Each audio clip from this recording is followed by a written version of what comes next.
ராமானுஜதயாபாத்ரம் ஞானவைராக்யபூஷணம் ஸ்ரீமத் வெங்கடநாதார்யம் வந்தே வேதாந்ததேசிகம். ஸ்ரீமதே ராமானுஜாய நமஹ. அனைவருக்கும் சுப்பிரபாதம். இன்றைய தினம் நாம் பார்க்கப் போகிற விஷயம் அர்த்த பஞ்சகத்தில் பிரம்மத்தின் ஸ்வரூபம். இதோ தேசிக பாசுரம்.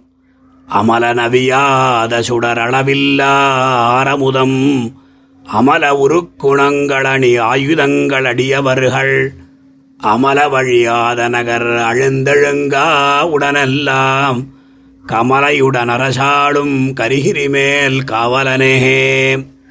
அர்த்த பஞ்சகம் என்கிற தேசிக பிரபந்தத்தில் முதல் பாசுரம் இது.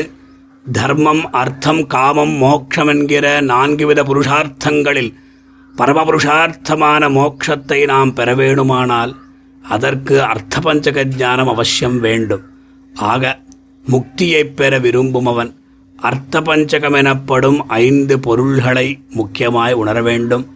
அருவுடன் 5 அறிவார் என்று சுவாமி சாதிக்கிறார். முதலில் அர்த்த பஞ்சகம் என்றால் என்ன? ஹாரீத சம்ஹிதையில் இந்த ஸ்லோகத்தை சுவாமி தேசிகன் குறிப்பிடுகிறார்.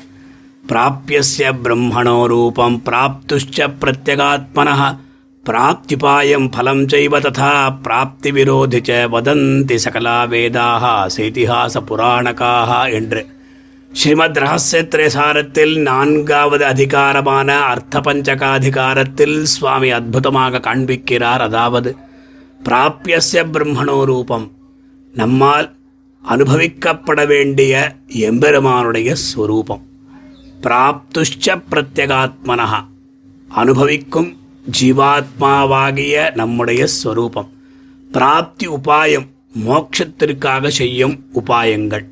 பலம் செய்வ, முக்கிய பலமாகிய பகவத் அனுபவம். ததா பிராப்தி விரோதிச்ச, எம்பெருமானை அடைய முடியாமல் இதுவரையில் உள்ள இடையூறுகள். இந்த மாதிரி இதிகாசங்களும் புராணங்களும் கூடின எல்லா வேதங்களும் உபதேசிக்கின்றன என்று இந்த ஸ்லோகத்தினுடைய பொருள். 5 விஷயங்களில் முதலில் பிரம்மத்தினுடைய ஸ்வரூபத்தை சுவாமி தெரிவிக்கிறார் அமலன் என்கிற பாசுரத்தினாலே. பாசுரத்தினுடைய பொருளை பார்ப்போம். அமலன், மலப்பிரதிபட்டன், அதாவது தோஷமற்றவன். அவியாத, ஒரு காலம் மாறுபாடு இல்லாதவனும். சுடர், ஞானஸ்வரூபனும். அளவில்லா, பரிச்சேதரகிதனும், அளவிட முடியாதவனும்.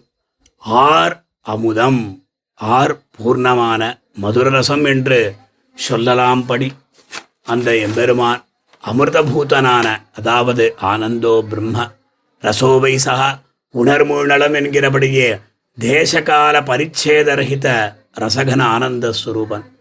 இப்பேற்பட்ட ஸ்வரூபத்தை நாம் எங்கு சேவிக்க முடியும் என்றால் கரிகிரி மேல் நின்ன காவலனே என்று ஸ்ரீ ஹஸ்திசைல சிகரோஜ்வல பாரிஜாத்தம் என்று ஸ்துதிக்கப்படுகிற அத்திமாமலமேல் புண்ணியனான நம் தேவாதிராஜ் தேவப்பெருமாள் பேரருளாளன்.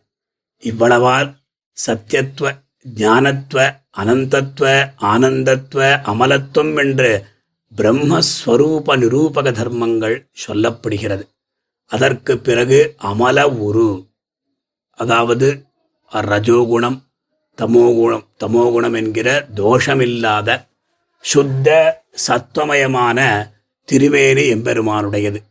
அதற்கு பிறகு குணங்கள், எம்பெருமானுடைய அளவில்லா கல்யாண குணங்கள், அசங்கேய கல்யாண குணகணன். ஞான சக்தி பல ஐஸ்வர்ய வீரிய தேஜாம்சி அசேஷதா பகவத் சப்தவாச்சியானி வினாஹேயை குருணாதிபிகி என்றெல்லாம் துதிக்கப்படியான குணங்களை உடையவன். அணி சர்வவிதமான திருவாபரணங்களை தரித்து கொண்டிருக்கிறவன். ஸ்ரீவத்ச கௌஸ்துப வனமாலா விபூஷிதனாக தோன்றுகிறான். ஆயுதங்கள், திருவாழி முதலிய ஆயுதங்களை உடையவன். அடியவர்கள் நித்தியசூரிகளும் முக்தருமாகிய தாசர்களும். அமல வழியாத நகர், அமல வழியாத நகர், அதாவது பிரகிருதி சம்பந்தம் என்கிற தோஷமில்லாத எப்பொழுதும் அழியாததுமான ஸ்ரீவைகுண்டம் எனப்படும் திவ்யலோகமும் ஆகிய இவற்றை அழிந்தெழும் அழிந்து மறுபடி உண்டாகின்ற காவுடன் பிரகிருதி மண்டலமாகிய சோலையுடன் எல்லாம் முழுவதையும் கமலையுடன் அரசாளும் பிராட்டியுடன் கூடி நின்று அரசாளும் ராஜ்யத்தை சாசிக்கும் பொங்கோதும் சூழ்ந்த புவனியும் விண்ணுலகம் அங்காதும் சோராமை ஆள்கின்ற எம்பெருமான் செங்கோருடைய திருவரங்கச் செல்வன் என்று ஆண்டாள் அருளிச் செய்தபடி எம்பெருமான் ஆழ்கிறான் என்று இந்த பாசுரத்தினுடைய பொருள். இந்த பாசுரத்தில் பற்பல ரகசியார்த்தங்கள் அடங்கியுள்ளன. ஆச்சாரியமுகமாய் நாம் இவைகளை அறியலாம். சுருக்கமாக இந்த பாசுரத்தில் என்ன சொல்லப்பட்டிருக்கிறது என்று நாம் பார்க்கும் பொழுது, எம்பெருமான் உபய விபூதிநாதன், லீலா விபூதி, நித்திய விபூதிநாதன்.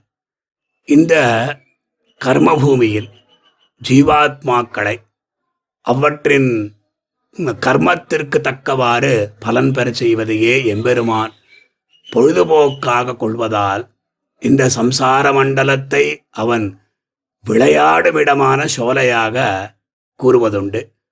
சுவாமி தேசிகனுடைய ரகசிய திரேசாரத்தில் அர்த்த பஞ்சகாதிகாரத்தை நாம் சேவித்தோமானால் அனைத்து விஷயங்களை நாம் நன்கு அறியலாம். எவ்வளவு பிரமாண ஸ்லோகங்கள், எவ்வளவு ஆழ்வார் சீசுக்திகள், எவ்வளவு சித்தாந்த சம்பிரதாய ரகசியங்கள், பிராட்டியின் பெருமகளை கூறுகிற வாக்கிய ரத்னங்கள் நம்மால் வர்ணிக்கவே முடியாது. சிலவற்றை அனுபவிக்கும் பொழுது பிராப்பியஸ்ய பிரம்மணூர்வம் என்கிற ஸ்லோகத்தை சுவாமி தேசிகன் அர்த்த பஞ்சக அதிகாரத்தில் கூறிவிட்டு அதற்கு பிறகு இவற்றில் பிராப்பியமான பிரம்மத்தினுடைய ஸ்வரூபம் திருமந்திரத்தில் பிரதமாட்சரத்திலும் நாராயண சப்தத்திலும் துவயத்தில் சவிசேஷணங்களான நாராயண சப்தங்களிலும் சரமஸ்லோகத்தில் மாமகமென்கிற பதங்களிலும் அனுசந்தேயம். அவ்விடங்களில் அனுசந்திக்கும் போது ஸ்ரீயாசார்த்தம் ஜகத்பதி ஏஷ நாராயண ஸ்ரீமான் விஷ்டோஹோ ஸ்ரீரணபாயினி நீயும் திருமகளும் நின்னாயால் ஒன்றொடியாள் திருமகளும் நீயுமே நிலா நிற்ப என்றும் இந்த பிரமாணங்கள் சொல்லுகிறபடியே சர்வ பிரகாரத்தாலும் சர்வாவஸ்தையிலும் சகதர்மச்சாரிணியான பெரிய பிராட்டியாரோடு பிரிவில்லாத முழுநலமான அனந்த ஞான ஸ்வரூபமாக அனுசந்திக்க வேணும் என்று அற்புதமாக சித்தாந்த ரகசியத்தை சுவாமி நமக்கு காட்டருளினார். மேலும் இப்பாசுரத்தினுடைய சாரத்தை பெரியோர்களுடைய ஸ்ரீசூக்தங்களை கொண்டே அனுபவிக்கலாம். எம்பெருமானுடைய குணங்கள், அந்த குணங்களுக்கு அளவில்லை. ஒரு பொருளுக்கு உலகாக கூறும் குணமானது தன்னை பெற்றிருக்கும் பொருளுக்கு மற்றொரு பொருளை காட்டிலும் ஒரு பேதத்தை காட்டுவதால் அக்குணம் விசேஷணம் எனப்படும். இத்தகைய விசேஷணம் நாம் முன்னே சொன்னோம் ஸ்வரூப நிரூபக தர்மங்கள் இல்லை ஸ்வரூப நிரூப விசேஷணம் என்றெல்லாம் கூட சொல்லுவதுண்டு. எம்பெருமானுடைய ஸ்வரூபத்தை சத்தியத்துவம், ஞானத்துவம், அனந்தத்துவம், ஆனந்தத்துவம், அமலத்துவம் என்றும் 5 குணங்களை இட்டே விளக்க வேண்டும். ஆதலின் இவ்வைந்தும் ஸ்வரூப நிரூபக விசேஷணமாகும். இந்த குணங்கள் இப்பாசுரத்தின் முதலடியில் கூறப்பட்டன. அதையும் பார்ப்போம். சத்தியத்துவம், எப்பொழுதும் மாறுபடாத தன்மை. இது அவியாத எனும் சொல்லால் கூறப்பட்டது. ஞானத்துவம், எப்பொழுதும் குறைவுபடாத ஞானஸ்வரூபனாம் தன்மை. இது சுடர் என்ற சொல்லால் கூறப்பட்டது.